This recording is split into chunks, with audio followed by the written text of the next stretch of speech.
Welcome to Snoozecast, the podcast designed to help you fall asleep. Find us on snoozecast.com and follow us on YouTube on the new Snoozecast channel as well.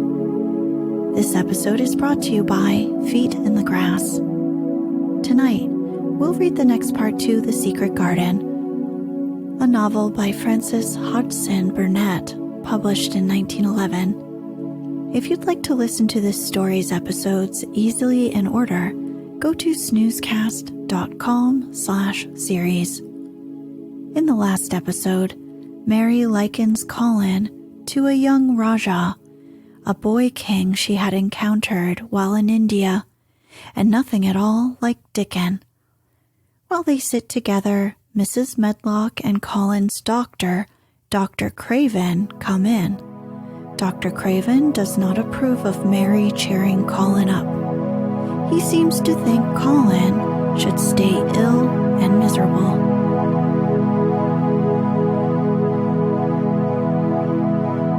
Let's get cozy. Close your eyes.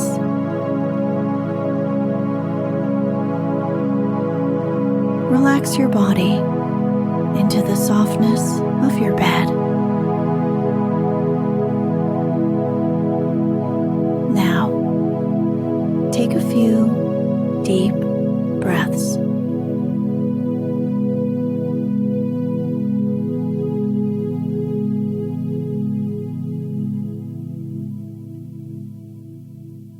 One day, Mary inquired to Colin, "Why does it make you angry when you are looked at?" "I always hated it," he answered, "even when I was very little. Then when they took me to the seaside and I used to lie in my carriage, everybody used to stare, and ladies would stop and talk to my nurse, and then they would begin to whisper, and I knew then that they were saying I shouldn't live to grow up. Then sometimes the ladies would pat my cheeks and say, 'Poor child.' Once, when a lady did that, I screamed out loud and bit her hand. And she was so frightened she ran away. She thought you had gone mad like a dog," said Mary, not at all admiringly. "I don't care what she thought," said Colin, frowning. "I wonder why you didn't scream and bite me when I came into your room," said Mary. Then she began to smile slowly. "I thought you were a ghost or a dream," he said. "You can't bite a ghost or a dream, and if you scream, they don't care." "Would you hate it if a boy looked at you?" Mary asked, uncertainly.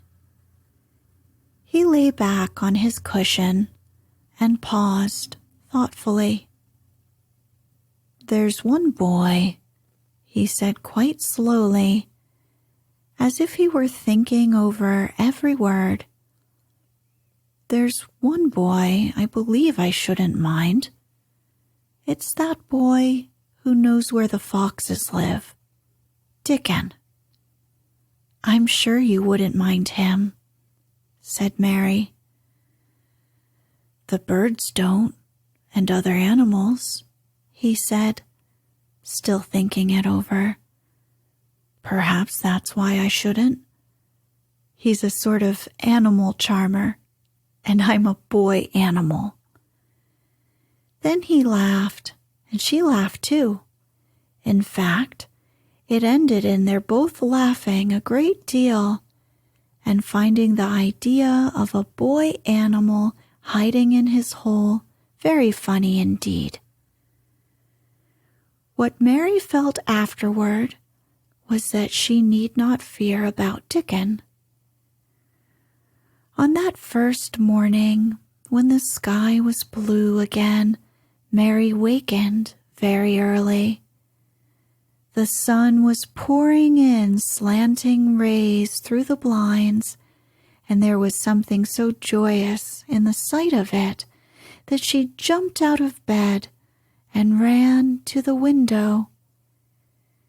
She drew up the blinds and opened the window itself, and a great waft of fresh, scented air blew in upon her. The moor was blue, and the whole world looked as if something magic had happened to it. There were tender little fluting sounds here and there and everywhere, as if scores of birds were beginning to tune up for a concert. Mary put her hand out of the window and held it in the sun. "It's warm, warm," she said. "It will make the green points push up and up and up, and it will make the bulbs and roots work and struggle with all their might under the earth." She kneeled down and leaned out of the window as far as she could, breathing big breaths and sniffing the air until she laughed because she remembered what Dickon's mother had said about the end of his nose quivering like a rabbit's. "It must be very early," she said. "The little clouds are all pink, and I've never seen the sky look like this. No one is up. I don't even hear the stable boys." A sudden thought made her scramble to her feet. "I can't wait. I'm going to see the garden." She had learned to dress herself by this time, and she put on her clothes in 5 minutes. She knew a small side door which she could unbolt herself, and she flew downstairs in her stocking feet and put on her shoes in the hall. She unchained and unbolted and unlocked, and when the door was open, she sprang across the step with one bound, and there she was standing on the grass, which seemed to have turned green, and with the sun pouring down on her, and warm, sweet wafts about her, and the fluting and twittering and singing coming from every bush and tree. She clasped her hands for pure joy and looked up in the sky, and it was so blue and pink and pearly and white and flooded with springtime light that she felt as if she must flute and sing aloud herself, and knew that thrushes and robins and skylarks could not possibly help it. She ran around the shrubs and paths towards the secret garden. "It is all different already," she said.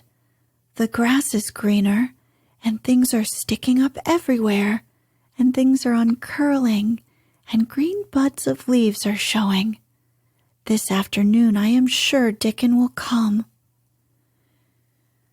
The long, warm rain had done strange things to the herbaceous beds which bordered the walk by the lower wall. There were things sprouting and pushing out from the roots of clumps of plants, and there were actually here and there glimpses of royal purple and yellow unfurling among the stems of crocuses. 6 months before, Mistress Mary would not have seen how the world was waking up, but now she missed nothing. When she had reached the place where the door hid itself under the ivy, she was startled by a curious loud sound. It was the caw-caw of a crow, and it came from the top of the wall. And when she looked up, there sat a big, glossy-plumaged blue-black bird, looking down at her very wisely indeed. She had never seen a crow so close before, and he made her a little nervous. But the next moment he spread his wings and flapped away across the garden. She hoped he was not going to stay inside, and she pushed the door open, wondering if he would. When she got fairly into the garden, she saw that he probably did intend to stay because he had alighted on a dwarf apple tree, and under the apple tree was lying a little reddish animal with a bushy tail, and both of them were watching the stooping body and rust-red head of Dickon, who was kneeling on the grass, working hard. Mary flew across the grass to him. "Oh, Dickon, Dickon," she cried out. "How could you get here so early? How could you? The sun has only just got up." He got up himself, laughing and glowing, and tousled, his eyes like a bit of the sky. He said, "I was up long before him. How could I have stayed abed? The world's all fair begun again this morning, it has, and it's working and humming and scratching and piping and nest building and breathing out scents, till you've got to be out on it 'stead of lying on your back. When the sun did jump up, the moor went mad with joy, and I was in the midst of the heather, and I run like mad myself, shouting and singing, and I come straight here. I couldn't have stayed away. Why, the garden was lying here waiting." Mary put her hands on her chest, panting, as if she had been running herself. "Oh, Dickon," she said, "I'm so happy I can scarcely breathe." Seeing him talking to a stranger, the little bushy-tailed animal rose from its place under the tree and came to him, and the rook, cawing once, flew down from its branch and settled quietly on his shoulder. "This is the little fox cub," he said, rubbing the little reddish animal's head. "It's named Captain, and this here's Soot. Soot, he flew across the moor with me, and Captain, he ran same as if the hounds had been after him. They both felt same as I did." Neither of the creatures looked as if he were the least afraid of Mary. When Dickon began to walk about, Soot stayed on his shoulder, and Captain trotted quietly close to his side. "See here," said Dickon. "See how these is pushed up, and these, and look at these here." He threw himself upon his knees, and Mary went down beside him. They had come upon a whole clump of crocuses burst into purple and orange and gold. Mary bent her face down and kissed them. "You never kiss a person in that way," she said when she lifted her head. "Flowers are so different." He looked puzzled, but smiled. He said, "I've kissed Mother many a time that way, when I come in from the moor after a day's roaming, and she stood there at the door in the sun, looking so glad and comfortable." They ran from one part of the garden to another, and found so many wonders that they were obliged to remind themselves that they must whisper or speak low. He showed her swelling leaf buds on rose branches which had seemed dead. He showed her 10,000 new green points pushing through the mold. They put their eager young noses close to the earth and sniffed its warmed springtime breathing. They dug and pulled and laughed low with rapture until Mistress Mary's hair was as tumbled as Dickon's, and her cheeks were almost as poppy red as his. There was every joy on earth in the secret garden that morning, and in the midst of them came a delight more delightful than all, because it was more wonderful. Swiftly, something flew across the wall and darted through the trees to a close-grown corner. A little flare of red-breasted bird with something hanging from its beak. Dickon stood quite still and put his hand on Mary, almost as if they had suddenly found themselves laughing in a church. "We munnot stir," he whispered in broad Yorkshire. "We munnot scarce breathe. I knowed he was mate huntin' when I seed him last. It's Ben Weatherstaff's robin. He's buildin' his nest. He'll stay here if us don't flight him." They settled down softly upon the grass and sat there without moving. "Us mustn't seem as if us was watchin' him too close," said Dickon. "He'd be out with us for good if he got the notion us was interferin' now. He'll be a good bit different till all this is over. He's settin' up housekeepin'.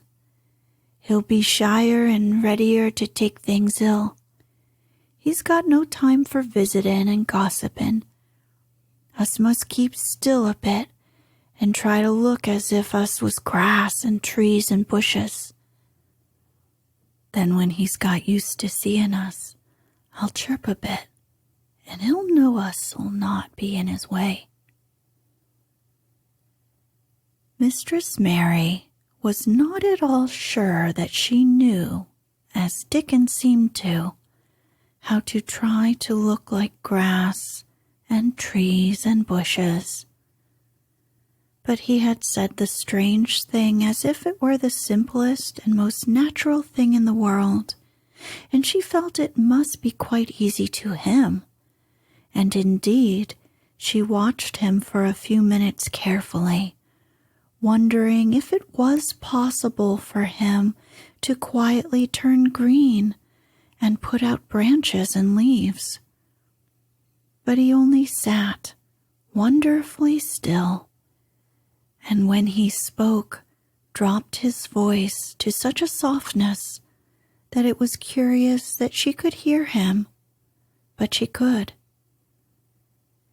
"It's part of the springtime, this nest buildin' is," he said.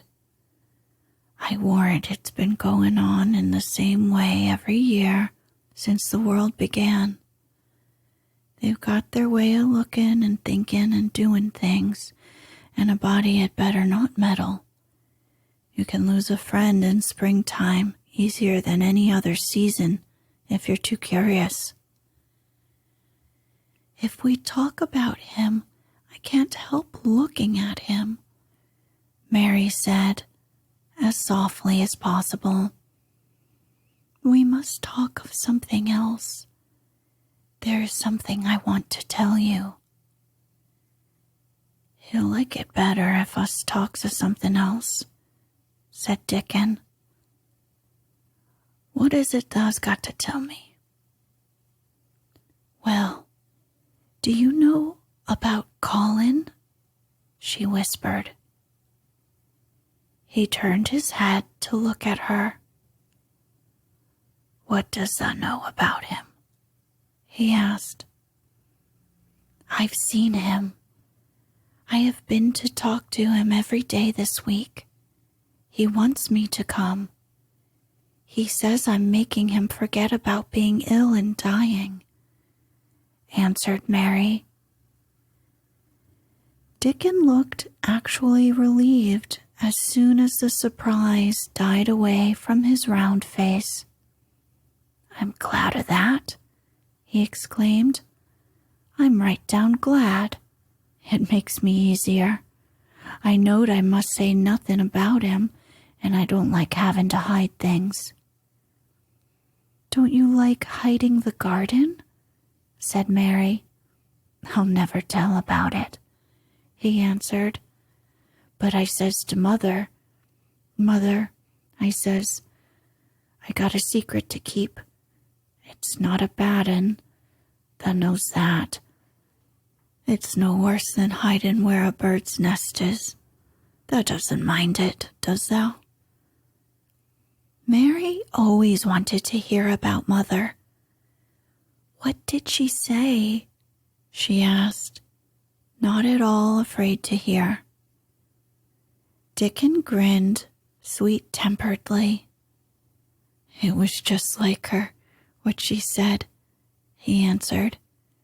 "She give my head a bit of a rub and laughed and says, 'Lad, thou can have all the secrets thou likes. I've knowed thee 12 year.'" "How did you know about Colin?" asked Mary. "Everybody as knowed about Mr. Craven knowed about a little lad as was like to be a cripple, and they knowed Mr. Craven didn't like him to be talked about. Folks is sorry for Mr. Craven because Mrs. Craven was such a pretty young lady, and they was so fond of each other. Mrs. Medlock stops in our cottage whenever she goes to Thwaite, and she doesn't mind talking to Mother before us children, because she knows us has been brought up to be trusty. How did thou find out about him? Martha was in fine trouble the last time she came home. She said you'd heard about him fretting and you were asking questions, and she didn't know what to say." Mary told him her story about the midnight wuthering of the wind, which had wakened her, and about the faint, far-off sounds of the complaining voice, which had led her down the dark corridors with her candle, and had ended with her opening of the door of the dimly lighted room with the carven, four-posted bed in the corner. When she described the small, ivory-white face and the strange, black-rimmed eyes, Dickon shook his head. "Them's just like his mother's eyes, only hers was always laughing, they say," he said. "They say as Mr. Craven can't bear to see him when he's awake, and it's because his eyes is so like his mother's, and yet look so different in his miserable bit of a face." "Do you think he wants to die?" whispered Mary. "No, but he wishes he'd never been born. Mother, she says that's the worst thing on earth for a child. Them as is not wanted scarce ever thrives. Mr. Craven, he'd buy anything as money could buy for the poor lad, but he'd like to forget as he's on earth. For one thing, he's afraid he'll look at him some day and find he's growed a hunchback." "Colin's so afraid of it himself that he won't sit up," said Mary. "He says he's always thinking that if he should feel a lump coming, he should go crazy and scream himself to death." He oughtn't to lie there thinking things like that," said Dickon. "No lad could get well as thought them sort of things." The fox was lying on the grass close by him, looking up to ask for a pat now and then, and Dickon bent down and rubbed his neck softly and thought a few minutes in silence. Presently, he lifted his head and looked round the garden. "When first we got in here," he said, "it looked like everything was gray. Look round now and tell me if thou doesn't see a difference." Mary looked and caught her breath a little. "Why," she cried, "the gray wall is changing. It's as if a green mist were creeping over it. It's almost like a green gauze veil. Aye, said Dickon, and it'll be greener and greener till the gray's all gone. Can thou guess what I was thinking? I know it was something nice, said Mary eagerly. I believe it was something about Colin. I was thinking that if he was out here, he wouldn't be watching for lumps to grow on his back. He'd be watching for buds to break on the rose bushes, and he'd likely be healthier, explained Dickon. I was wondering if us could ever get him in the humor to come out here and lie under the trees in this carriage. I've been wondering that myself. I've thought of it almost every time I've talked to him, said Mary. I've wondered if he could keep a secret, and I've wondered if we could bring him here without anyone seeing us. I thought perhaps you could push his carriage. The doctor said he must have fresh air, and if he wants us to take him out, no one dare disobey him. He won't go out for other people, and perhaps they will be glad if he will go out with us. He could order the gardeners to keep away so they wouldn't find out. Dickon was thinking very hard as he scratched Captain's back. It'll be good for him, I'll warrant, he said. Us'd not be thinking he'd better never been born. Us'd be just two children watching a garden grow, and he'd be another. Two lads and a little lass just looking on at the springtime. I warrant it'd be better than doctor's stuff. He's been lying in his room so long, and he's always been so afraid of his back that it has made him strange, said Mary. He knows a good many things out of books, but he doesn't know anything else. He says he has been too ill to notice things, and he hates going out of doors, and hates gardens and gardeners. But he likes to hear about this garden because it is a secret. I daren't tell him much, but he said he wanted to see it. Us'll have him out here sometime for sure, said Dickon. I could push his carriage well enough. Has thou noticed how the robin and his mate has been working while we've been sitting here? Look at him perched on that branch, wondering where it'd be best to put that twig he's got in his beak.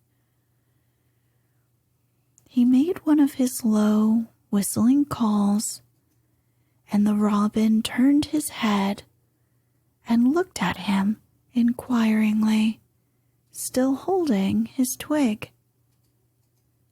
Dickon spoke to him as Ben Weatherstaff did, but Dickon's tone was one of friendly advice. Where's ever that puts it, he said. It'll be all right. Thou knew how to build a nest before you even came out of an egg. Get on with thee, lad. Thou'st got no time to lose. Oh, I do like to hear you talk to him, Mary said, laughing delightedly. Ben Weatherstaff scolds him and makes fun of him, and he hops about and looks as if he understood every word, and I know he likes it. Ben Weatherstaff says he is so conceited he would rather have stones thrown at him than not be noticed. Dickon laughed too, and went on talking. The knows us won't trouble thee, he said to the robin. Us is near being wild things ourselves. Us is nest building too, bless thee. Look out that doesn't tell on us. And though the robin did not answer, because his beak was occupied, Mary knew that when he flew away with his twig to his own corner of the garden, the darkness of his dew-bright eye meant that he would not tell their secret for the world.